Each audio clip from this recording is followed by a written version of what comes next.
I swear, if anyone had told me this morning that I would end my day trapped in my crush's closet, wearing her clothes, breathing in the scent of her perfume, and trying not to panic as footsteps approached, I'd have laughed in their face. But that's exactly where I was, heart pounding, pulse racing, hidden behind a row of neatly hung blouses and dresses, wondering how everything had spiraled so wildly out of control. It all started just about an hour earlier. One stupid choice. One moment of weakness.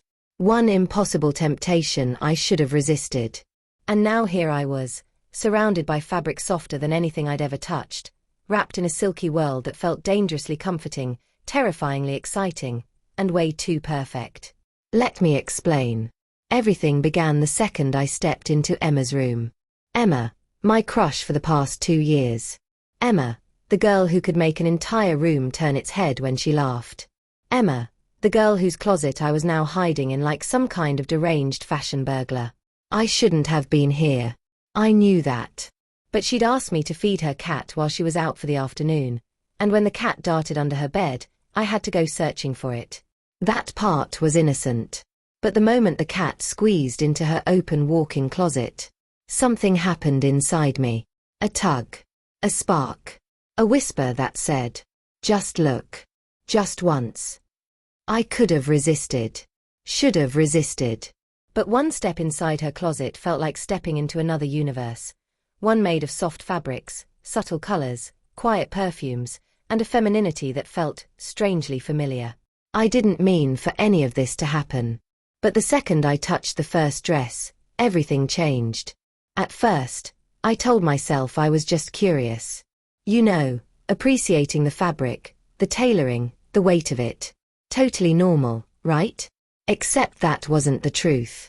The truth was, I'd always wondered. Not about stealing clothes or anything creepy like that, but about how it would feel to be someone like Emma. Someone who walked into a room and owned it without even trying. Someone comfortable in their skin, graceful, beautiful, effortlessly magnetic. Someone feminine. But I'd buried those thoughts deep, never letting them bloom into anything real. They were fantasies I kept locked away, things I'd only let myself think about at night, in the quiet moments where I could pretend. Yet here I was, standing in Emma's closet, fingers trembling as they traced down a lavender dress that shimmered in the soft light. I shouldn't have done what I did next. But I did. I slipped the dress off the hanger. And then everything truly began. At first it was just an impulsive moment, holding the dress against my body, laughing under my breath at my own ridiculousness. But then, I looked at myself in her full-length mirror, and something inside me cracked open. The way the lavender fabric draped, even without me wearing it, the contrast against my skin, the way my posture shifted when I held it up. It didn't feel wrong. It felt like a door I had been afraid to open my whole life. And suddenly that whisper in my head turned into something louder. Try it on. I swallowed hard. My heart thudded. No one would know. No one was home. It would only be for a moment. Just a moment. That's what I told myself as I slowly, nervously slipped out of my clothes. My hands were shaking so hard I nearly dropped the dress. My breath caught as I pulled the silky fabric over my head, letting it slide into place. When it settled around me, hugging my body in ways I didn't expect, my knees nearly gave out. The silk against my skin. The way it swayed around my thighs. The gentle pressure around my waist. The subtle weight of femininity. I'd never felt anything like it. Suddenly, I wasn't just wearing a dress. I was feeling something I had never allowed myself to feel. Something I had wanted without ever admitting it. I turned in the mirror. Tilted my head. Lifted my chin. Let the fabric whisper around my legs. It was intoxicating. It was terrifying. It was perfect. I should have stopped there. I should have taken it off and walked away. Instead, I went deeper. The closet was like a treasure chest now. Drawn in, I found myself reaching for more. A soft cardigan, delicate bracelets, a perfume bottle with a floral note that made my heart flutter the second I smelled it. And then, the shoes. A pair of nude heels, simple but elegant, sitting at the bottom of the closet like they'd been waiting for me. No way, I whispered to myself. I can't. But I could. And I did. The reality of what I was doing felt blurred, like I was watching someone else in the mirror. Someone who was scared but thrilled. Someone discovering a piece of themselves they didn't know existed. Someone they could have been in another life. And for the first time, I felt beautiful. I let myself imagine, just for a moment, stepping out in public like this. How it would feel to move through a world that saw me differently. To speak softly, walk lightly, carry myself with confidence I'd never had. Maybe that was the intoxicating part. Maybe that was the danger. Because I didn't hear the front door open. I didn't hear the footsteps. I didn't hear Emma calling my name from the hallway. It wasn't until the doorknob jiggled, the doorknob to the closet I was still inside, that I snapped out of my fantasy. And panic crashed over me like cold water. Hello. Emma's voice drifted through the room. I froze. Completely froze. She was home early. She wasn't supposed to be home for another hour. I wasn't supposed to be wearing her dress, her shoes, her perfume. My heart lunged into my throat as I stumbled backward into the closet, desperately trying to hide. But the heel caught on something, a stray bag on the floor, and I fell backward into the hanging clothes, the soft puff of fabric swallowing me whole. The dress brushed against my legs. Her scent enveloped me. My pulse hammered against my ribcage. Footsteps approached the room. Is someone in here? She called, sounding suspicious. I held my breath. Shadows shifted under the closet door. The floorboard creaked. My entire world shrank to the tiny space between the dresses and the mirror. And then, the doorknob turned. I squeezed my eyes shut, praying she'd think it was nothing. But the door opened. And light spilled inside. I didn't dare breathe. Through the tiny gap between the sleeves of two blouses, I saw her silhouette. She stepped into the walk-in closet. Each footstep echoed like a countdown to my doom. I didn't move. I didn't blink. I didn't exist. At least, that's what I told myself as she walked around, humming softly, looking for her cat. Please, please don't see me. Her hand brushed past a dress inches from my face. I felt the fabric shift. I felt my lungs burning from holding my breath. I felt the terror of knowing I was 1 second away from losing everything. My dignity, my friendship with her, every ounce of trust she had ever placed in me. She took another step deeper into the closet. And then, the cat meowed from behind her, emerging from under the shelves like nothing was wrong. Oh, there you are, she said, turning around. And just like that, she walked out. She left. She closed the door. She didn't see me.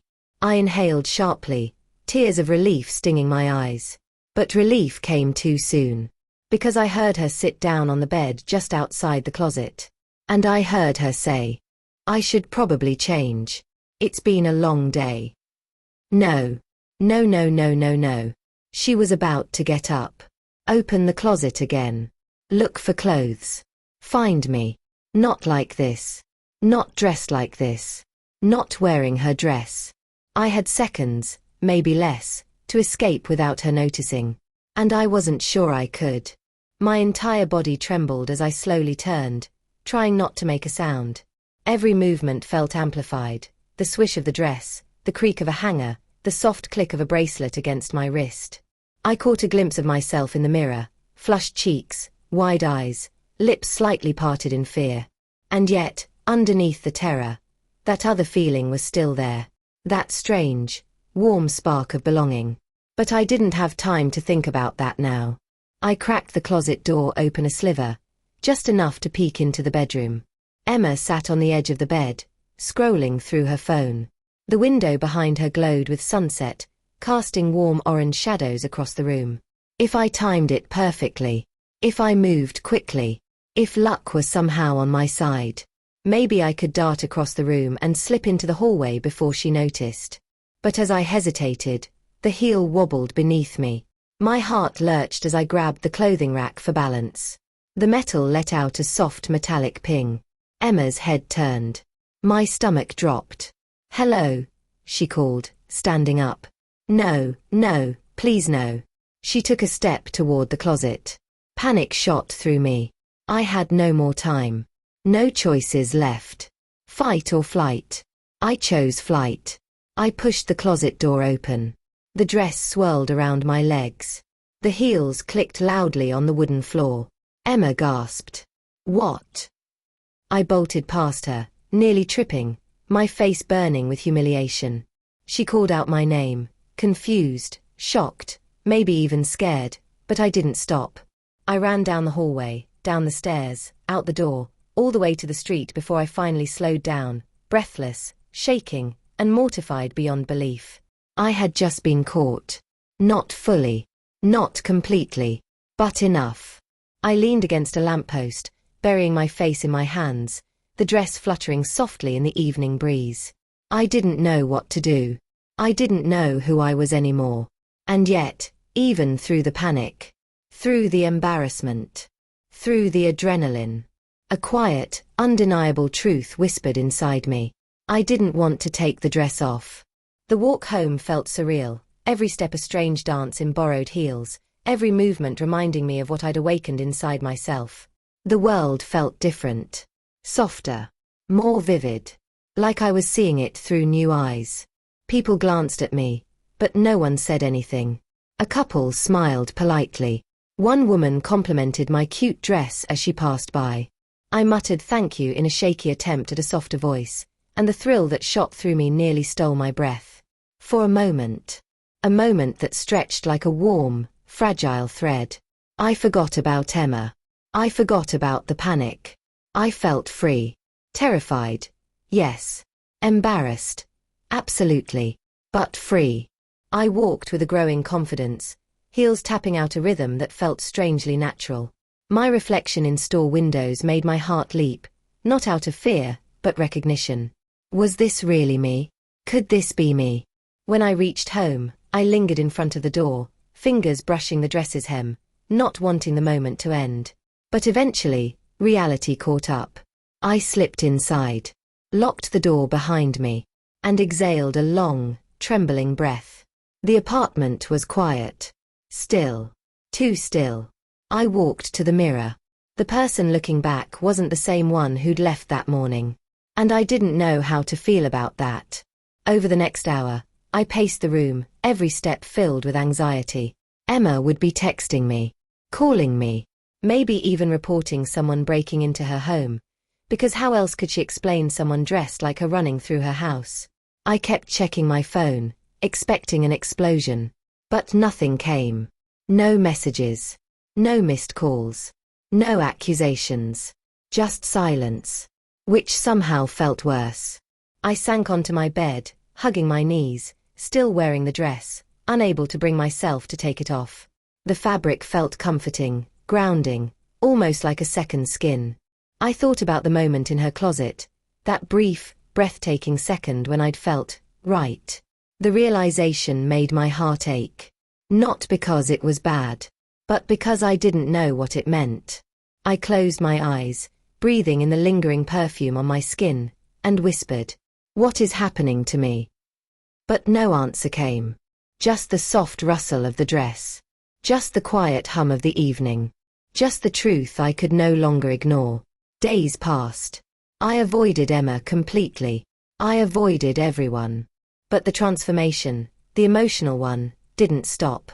Every night, I found myself replaying the moment in the mirror. The clothes. The confidence.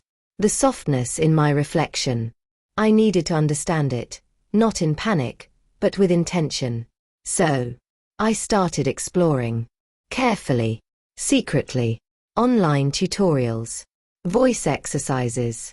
Makeup experiments late at night. Thrift clothes hidden under my bed. Each step made something inside me unfurl a little more, a bud opening into a bloom I never knew was there. And honestly, it felt like coming home. But the fear remained.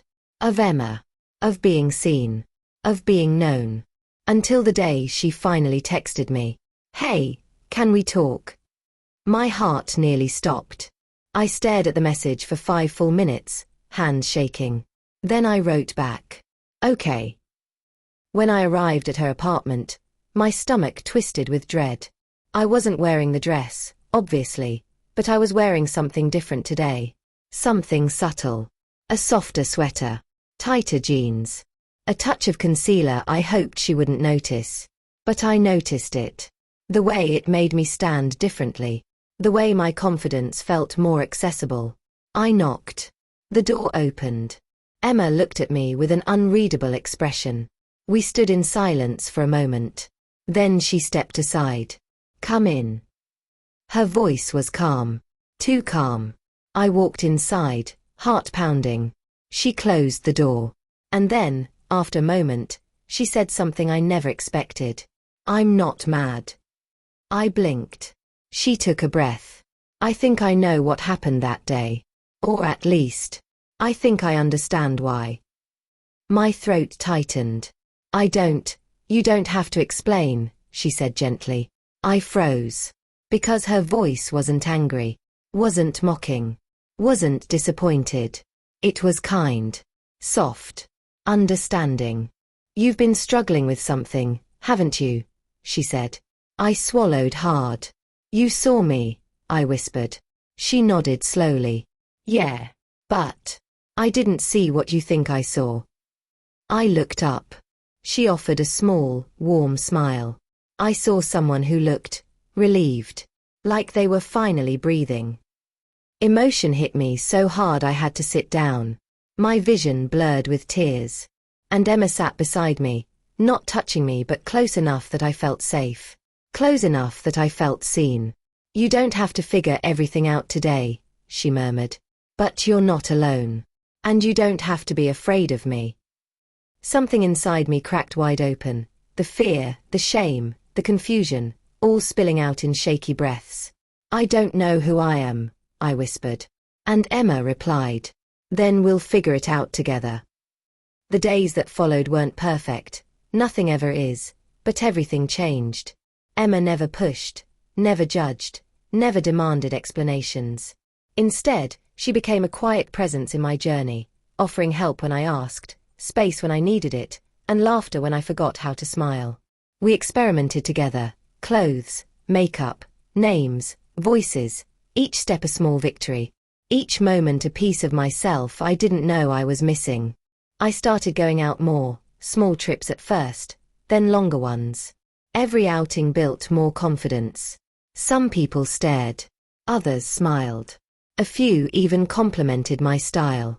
And slowly, the fear began to loosen its grip. Slowly, I began to feel whole.